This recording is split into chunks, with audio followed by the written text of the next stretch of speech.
Come on, son, Mom yelled. It's time to do your hair. I walked out smiling and excited. This was one of my favorite activities me and Mom would share together. Mom sat on a long red couch with a warm smile as I nestled myself down between her legs and sat. I crossed my legs so that she could oil my thick curly hair before beginning to gently comb through it. During hair day, me and Mom both loved to watch TV together. Mom's favorite channel was HGTV, the home decorating channel. Today, my favorite show was on, Color Splash, featuring David Bromstad. But shh, don't tell Mom this is my favorite show. Why? Because she gets weird about this show when it comes on. And I was about to find out why. All of a sudden, Mom stopped combing through my hair, and she looked down at me. Son, she said softly. Yes, Mama, I responded. You see that man on the TV there? She continued. That man there will end up in hell. I was confused, but something deep down jumped and caused my heart to beat out of my chest. I stayed quiet for a minute because I've only seen this look on Mom's face when she was angry about something. But she didn't elaborate any further.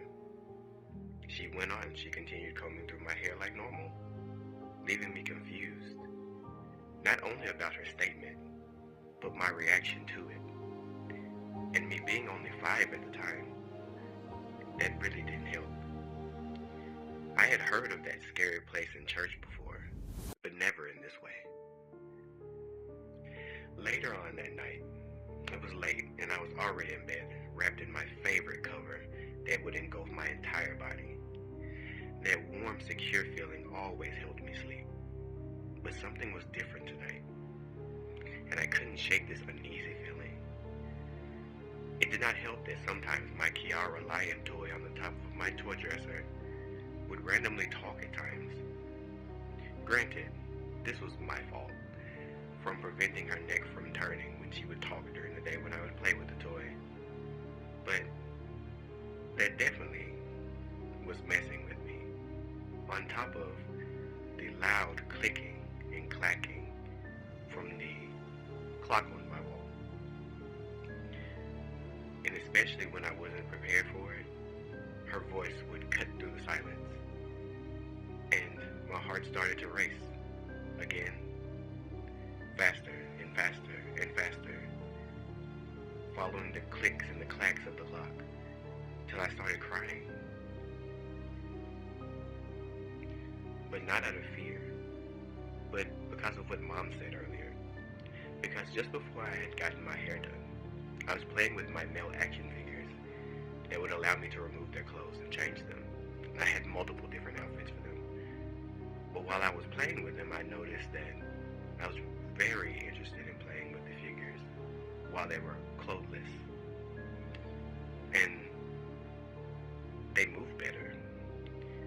I would take him, slam him against the other toys, sending him flying into the block castle that I had just built. But I also enjoyed the shape in my hand, how it felt.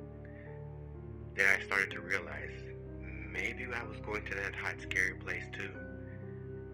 I don't want to go there, as tears began to fall harder and harder. But maybe if I just die first, I won't have to go there. And then I heard a voice that sounded just like me, but also not me. They said no. And that's all they said. That no carried so much weight that my heart eventually calmed and I was able to fall asleep. Everything seemed to be going normally now. It was calm, I was resting and asleep. And then all of a sudden my mind woke up. But my body was still asleep.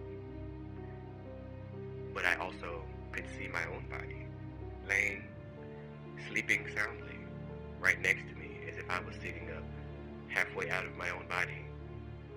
And why was the TV on? I know the TV was off when I went to sleep.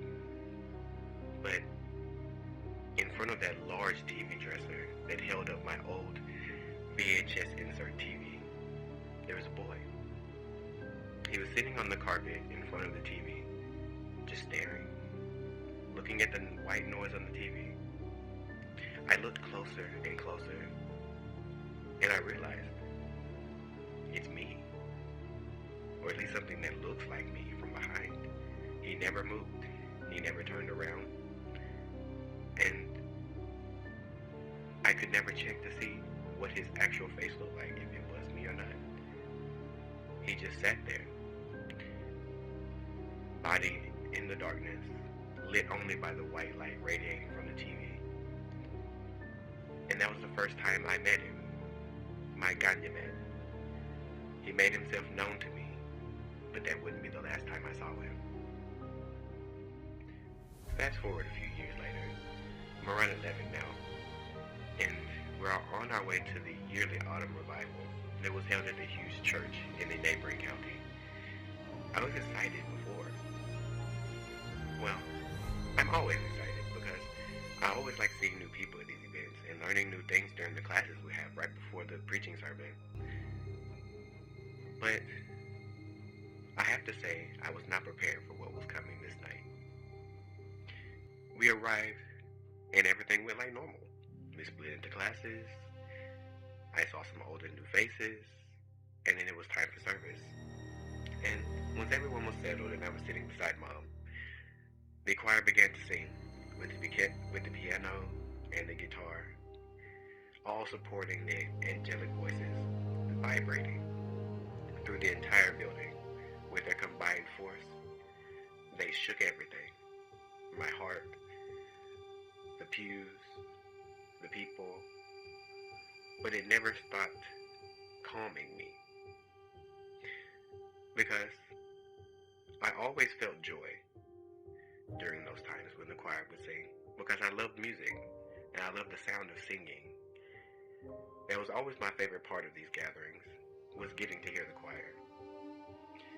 But I guess that joy couldn't last forever, I guess.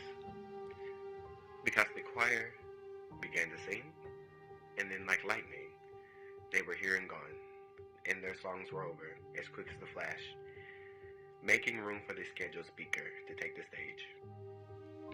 This pastor prepared himself, adjusted the mic, opened his Bible, and prepared his notes, and started delivering his message. None of that was really interesting to me. I always kept my sketchbook with me, and I was always drawing and drawing and drawing and drawing. That always kept me calm, and always helped me express myself when I couldn't do it verbally. But then, something interesting happened. My ears began to burn, and my heart started racing again, just like a few years ago. I said, oh no, it's back, but why? I would soothe my doubt as the speaker spoke these words that would stay with me till this day. The gay demon is out, infecting our men and leading them toward the path of destruction. After those words went in, that burning fire, that flame in my stomach became a raging inferno that I physically couldn't stand anymore. It caused me to wince, only slightly, because I couldn't let anyone around me notice that I was being affected by his words, especially Mom, who sat next to me and was nodding in agreement to the man's statements. Then for a second, my eyes glazed over black, and when the darkness cleared, I looked up to see him. He was there, my Ganyamede, standing in the altar, right beneath the speaker, staring up at the man in the pulpit, with his back to me again. But I could feel his rage. Then he turned around, and he locked eyes with me.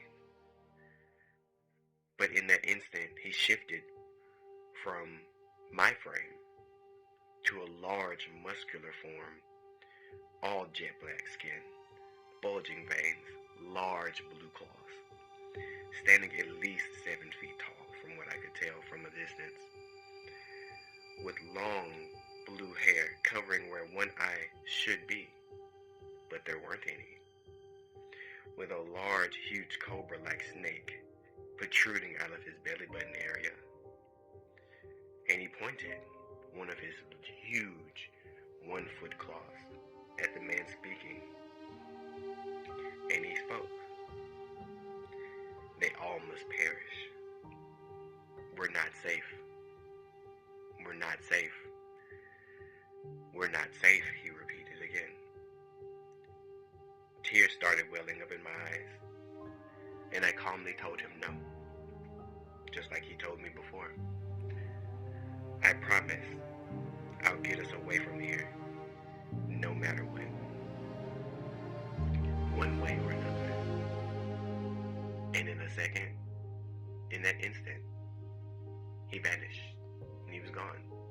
My heart calmed, and everything went back to normal. That ringing in my ear stopped, and I looked around, and I was back. But this wouldn't be the last time that he would affect me in this way. I hope you liked that story, and if you would like a part 2, like, subscribe, and share.